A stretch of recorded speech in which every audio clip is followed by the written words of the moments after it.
For many people, the objects that make the space program work seem to just happen. But in reality, years of research and ideas go into each and every part, from toilets to space vehicles.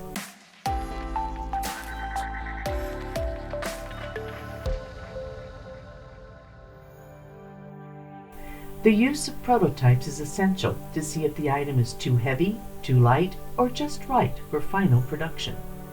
But what did these prototypes look like? Let's look at two from the New Mexico Museum of Space History's collection. What you see here is a final production of a space toilet that served on Skylab. Please note the simple design. This was known as the Skylab Fecal Urine Collection Module. This toilet was used by astronauts for waste management. A slight suction method was used to draw out the waste into a canister. It stood upright against the wall to save space. Now here is our prototype pictured when on exhibit in the museum. And this is a better view of it in storage. This Waste Management Subsystem, or WMS, was a test model developed by the Whirlpool Corporation for NASA's Ames Research Center in California. Dating to 1969, it was to be used in simulated space station-type missions of up to 1 year in duration with a 6-man maximum crew. Although the WMS was to be operated only in Earth gravity, it incorporated all features necessary for zero-gravity operation.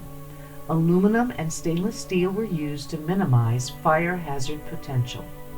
The system collected, processed, and temporarily stored urine, waste wash water, feces, vomit, cabin debris, and food residue. It also controlled odors generated in the system. Speaking of odors, let's see how feces was taken care of. Feces collection bags were a special cloth bag lined with absorbent material. These would be inserted into the waste canister, the toilet just pictured, used and then removed by pulling on drawstrings to tie the bag closed. They would then be put into one of the waste process dryers, which you see here. Urine was collected via this hose-like structure. This is a detail the panel controls for urine storage and dumping. This panel shows wash water storage and the storage drain rate. Notice the germicide dispenser. These panels individually show each portion of all toilet waste. And how do you clean up? With a vacuum, of course. Here is the vacuum bag. This is what it looks like inside. After vacuuming, you can seal it. There is even a storage compartment for all the vacuum accessories. This prototype never made it. As you saw at the beginning of this presentation, the one chosen was much simpler. And here's the latest innovation of space toilets from NASA.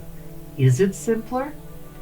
Let's move on to another prototype, the Lunar Rover. Here is the most famous and expensive electric vehicle in history. The Lunar Rover, first used on the 1971 Apollo 15 mission. A nice standard four-wheel drive. But what was tried before? In 1964, NASA tasked the Boeing Corporation to build what would be called the MOLAB, or Mobile Laboratory. This envisioned 2 astronauts traversing the moon as seen here in this illustration with an attached vehicle. Not only would the MOLAB be home to the astronauts while they were on the moon, but it was a full-scale laboratory. With such a large amount of hardware, 2 trips to the moon were going to be necessary for each lunar landing mission. One unmanned mission to bring the equipment safely to the lunar surface, and then the manned mission. Much of the saga of the development of what would be the Lunar Rover is recounted and illustrated by Norman J. James, one of the engineers, in his book of Firebirds and Moonmen. By 1965, the reality of the weight of all this hardware began to sink in with NASA, and the MOLAB concept began to be scaled down. The upper photo on the left shows the initial concept. The photo to its right is one of the final test vehicles that grew out of the MOLAB program, with another different design on the page to the right. Built in 1965 by Chrysler and Boeing, it had 6 wheels, but was as heavy as the MOLAB, but not intended for long-term occupation by the astronauts. This is the MTA, or Mobility Test Article, that was built in 1965 by Boeing that we are fortunate to have on loan from the Smithsonian National Museum of Air and Space. This version of the MTA has 6 wheels, and if you look closely, you can see it comes in 2 parts. It would have had to been either folded out upon landing before the arrival of the astronauts, or they would have had to assemble it in part on the moon.